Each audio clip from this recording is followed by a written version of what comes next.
3. The last clip you saw, the flange getting welded on. And in my last shit, if you saw that, I stitched that up drift style after I lost my bumper, ran that shit over. But yeah, we starting the turbo. See, in the cooler right there. Can't see it, but I'm draining the oil down there. I'm gonna tap the upper pan for the oil drain, the bumper, with diffuser. You can see where that flange is welded.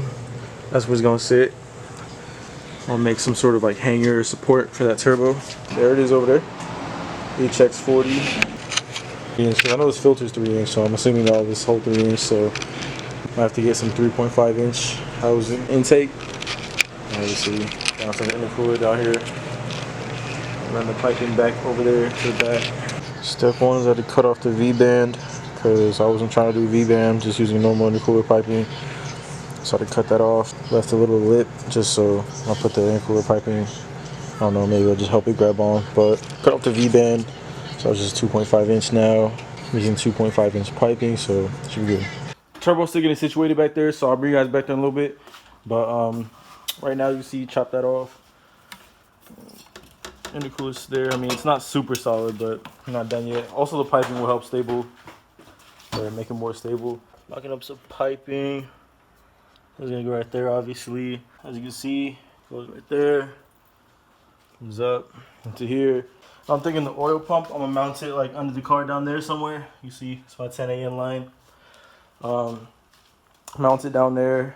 Obviously the turbo being back here. I'm working on some stuff right there for now, so that's about where the turbo will be sitting right there. Also putting a very water resistant filter on it as well, so you can drive in the rain. So I got that side done up. I'm gonna do this side to the back, and got a new filter in there. I don't think you got a filter for like 2 changes. I got that little T block with the little block off, and then you see the sensor and then the feed. And that goes back over there to the turbo. I need to do the dashboard for the feed that feeds into the top. And I need to do this dash 10 that's going to go into the... For the return, I didn't feel like spending money on a spacer, so I just tapped the block right there. And I used one of those non-welding things where you have like a washer on both sides. And I've seen people use like AN bulkhead fittings and stuff of that nature. Simple stuff, so I don't think you guys really need to see that. Alright, so I'm under the car now. I got, you can see I got those wrapped. They were already wrapped up. And I got the pump mounted up. I would use my GoPro with the wide lens, so it's not too close to claustrophobic, but it doesn't have a flash. So you see I got this pump mounted up, it's an Amazon pump. And I got this line coming from the engine block, from where the drain's gonna be at. And I got the line coming from over there. I got the line coming from over there from the turbo.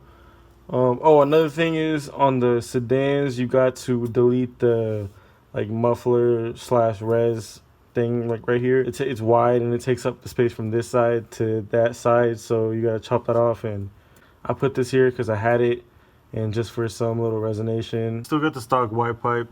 Probably gonna change that out eventually, but for now, still stock white pipe. You can see this car used to be dumped.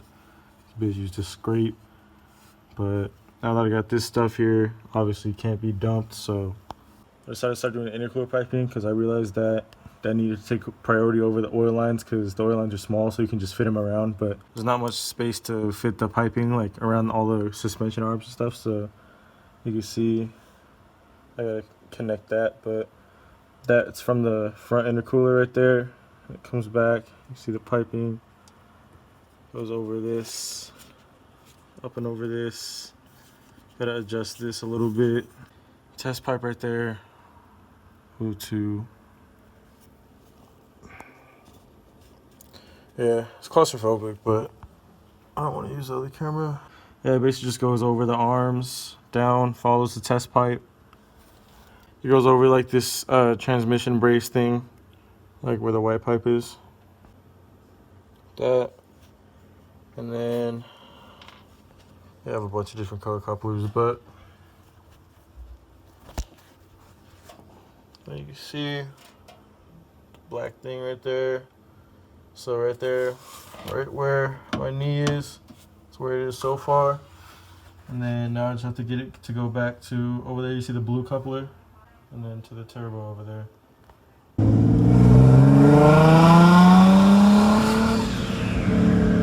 At that point, I was done piecing the kit together, and I was gonna bring it up to the Long Beach Church Automotive to do the tuning.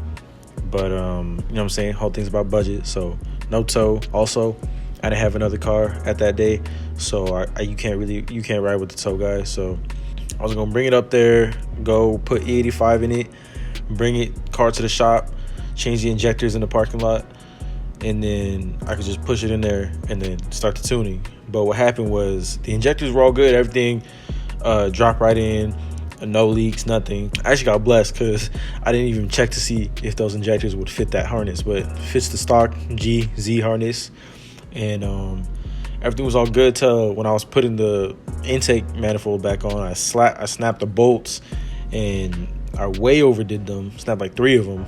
I rescheduled it like right when I had to go, but they were cool about it. They were like, yeah, it's all good. And then, yeah, I hate being that guy, but shout out church.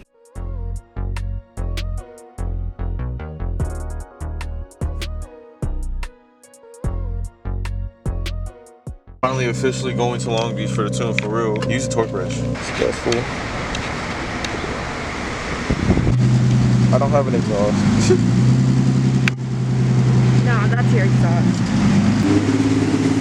So I got to Church's Automotive. Everything was pretty good. He was just setting everything up.